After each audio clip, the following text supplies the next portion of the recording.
We pray for blessings, we pray for peace, comfort for family, protection while we sleep. We pray for healing, for prosperity. We pray for your mighty hand to ease our suffering. And all the while, you hear each spoken need. Yet love is way too much to give us lesser things. 'Cause what if your blessings come through raindrops? What if your healing comes through tears? What if 1,000 sleepless nights are what it takes to know you're near? What if trials of this life are your mercies in disguise?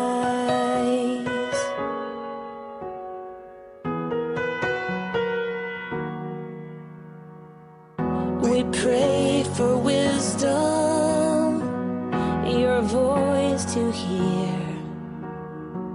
And we cry in anger when we cannot feel you near. We doubt your goodness, we doubt your love, as if every promise from your word is not enough. And all the while, you hear each desperate plea, and long that we'd have faith to believe. 'Cause what if your blessings come through raindrops? What if your healing comes through tears? And what if 1,000 sleepless nights are what it takes to know you're near? And what if trials of this life are your mercies in disguise?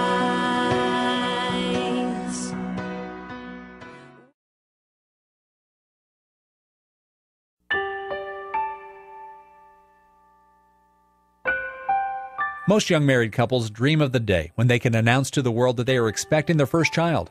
Matt and Susan Lewis were no different. They just did not expect to announce that their family would soon be a family of 6 at one time. Here we are in Dr. Emerson's office. I recall this whole day, and Audrey just looks at me and she said, "I don't know if you're ready for this." And I said, "Well, okay." And the whole time, all you can think about is the months that you just passed of the miscarriage. And she said, "Let me just go get Dr. Emerson. Here again, we don't know a thing. And you're worried, what's wrong, And she comes back and he comes back and he said, "What's going on in here?" And then here they go counting off. 1, 2, 3, 4. And then Matt I can remember white as a ghost. And he's just like, 4 babies. The biggest concern was whether Susan would be able to carry 4 babies and deliver them at a healthy stage in her pregnancy. Our first goal was 24 weeks. And of course, every week you're going to think, hey, it's one more week towards that goal. We're doing good. Keep on doing the same thing that you're doing. At about 24 weeks, we altered her activity a little bit. She still worked, but she did desk work. She wasn't walking a lot. We tried to keep her off her feet. In between 28 to 30 weeks, and he said, okay, we've got to slow down. This is getting more critical.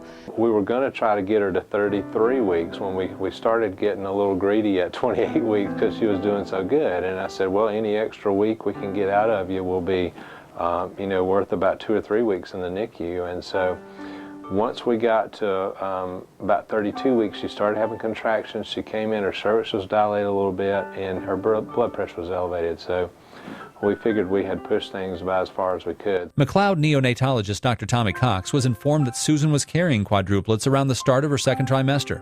Yeah, it's definitely different because it depending on at what gestational age they're born, babies require a certain level of resuscitation or help breathing, particularly if they're less than 32 weeks. And so we normally have at least one nurse, one respiratory therapist, and one doctor for every baby that's born, especially like at 28 weeks or less. So we were looking at a situation where we might need 3 or 4 doctors, nurses, and respiratory therapists all at the same time. So we had to create a schedule to basically have people on call for that scenario at any point in time. The delivery was just easy. I just kept taking babies out till there weren't any more. So my part of it was easy.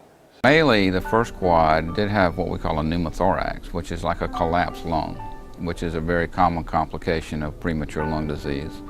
And we actually had to put a little tube in her chest to relieve the air in her chest so that she could breathe more normally. But even then, she didn't require a ventilator and recovered from that within about 72 hours. They stayed until they were about 4 weeks old. Most of our preemies go home around 36 or 37 weeks corrected age. So they were 32 weeks, I think almost exactly when they were born, and they all went home within about a 3 or 4 day period around 36 weeks corrected age. So they stayed with us about 4 to 4.5 weeks. The miracle in this case is that she made it to 32 weeks, which is the gestational age at which babies are clearly small, still 8 weeks from being full term, but normally escape the more severe complications of prematurity. You know, and you just wonder how in the world could this ever happen, but you know, God put them there for a reason.